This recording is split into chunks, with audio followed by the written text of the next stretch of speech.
Hello guys, hope you are doing fine. My name is Stella Mukami and welcome to my YouTube channel.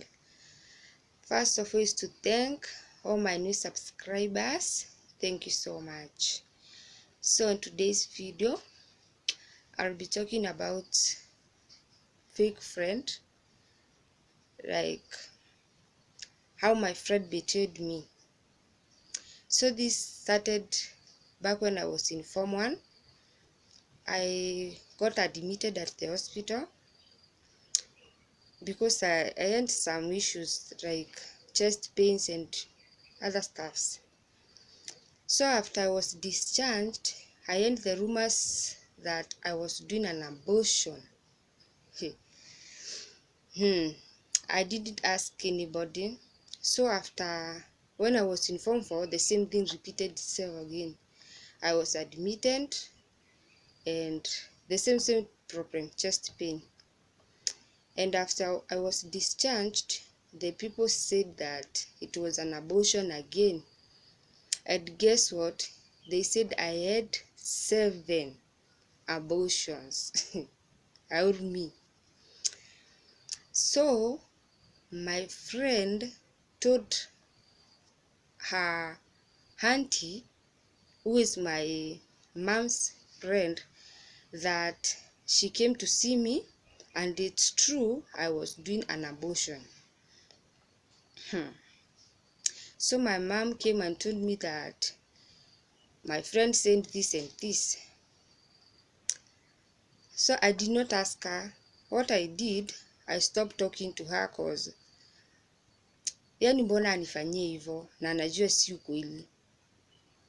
So juu cause the people walikuwa wameanza kuongea na huyo sasa akasema I was doing an abortion. Unaona sasa watu they believed her because she was my friend. Yani ikawa sasa watu the people started talking and talking cause sasa wako sure bet it's true I was doing the abortion. It was sad. Hiyo time pia nilikuwa mdogo, singeuliza, I did not ask her.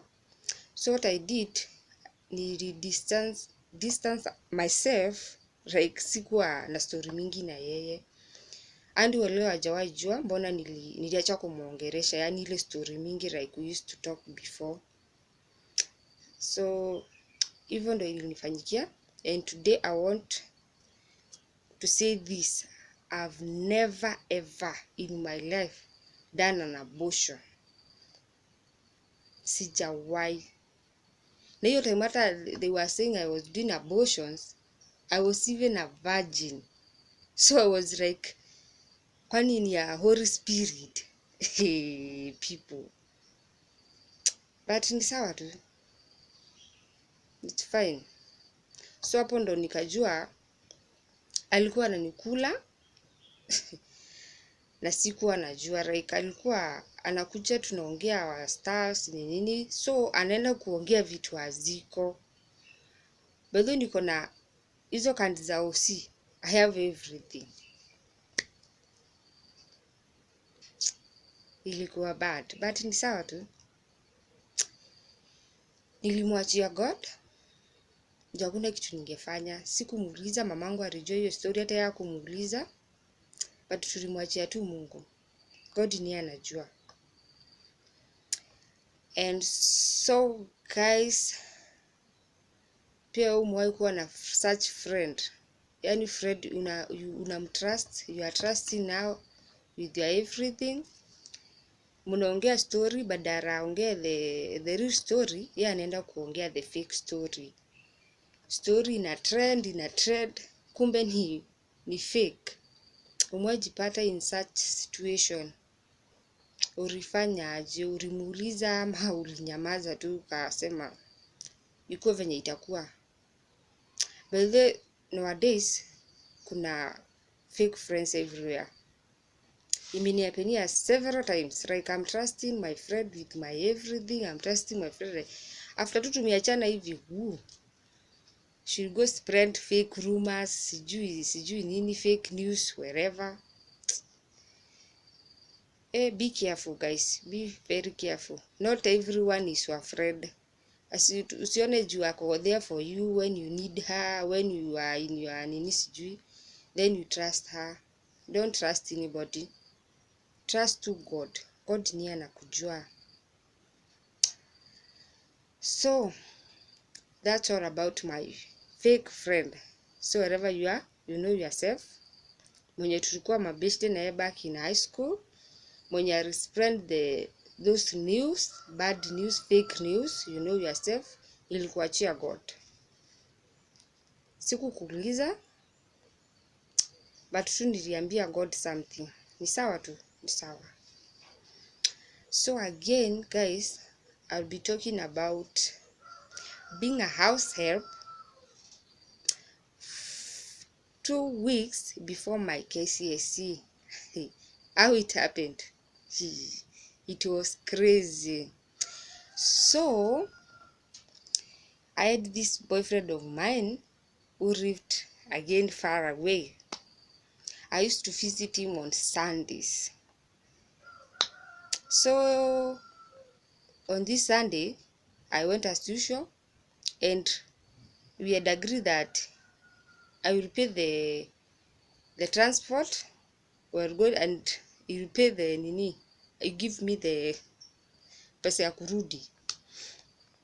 So that day we went somewhere, we had fun. Then time ya kwenda home, kidogo kidogo, who is the devil? Shetani ni nani? Some guy texted me asking me, oh, we are going to meet. So this guy, that guy who texted me, alikuwa ananitaka. Na alikuwa anataka to meet that day. Jumi siku anataka story mingi, sikuenda kumeet. So the guy texted me kuniuliza if we are still going to meet. And unfortunately, my boyfriend saw the text. Siku kawaka. So the guy was like, huh? So you have another guy you want to go and see? Who is this guy? Karibu angushe simu kwa nini? So he took my phone and told me, you know what, you are not going home today. You guy, my guy. So I had to follow him at his place, cause remember ni anafaa nipe pesa ya kurudi home. Sasa imeanza kuingia giza. Tena kitu ingine, the mistake I did, I had told the guy nilikuwa nimemaliza shule, like I'm not a student.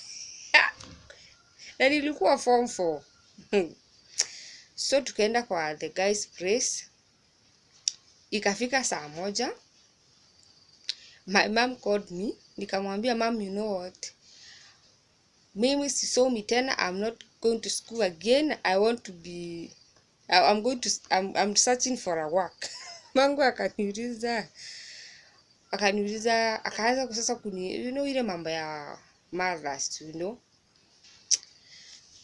So jamaa hakunipea simu yangu. Alinirudishia simu ndo nikaongea na mom, but akachukua simu tena. Kufika asubuhi, the guy gave me 200 bob. Had told me go. So nikaanza kujiuliza sasa nitarudi home aje? How am I going back home? Na mamangu alikuwa ameanza kunishushia, wewe utachapwa sijui nini, so many things.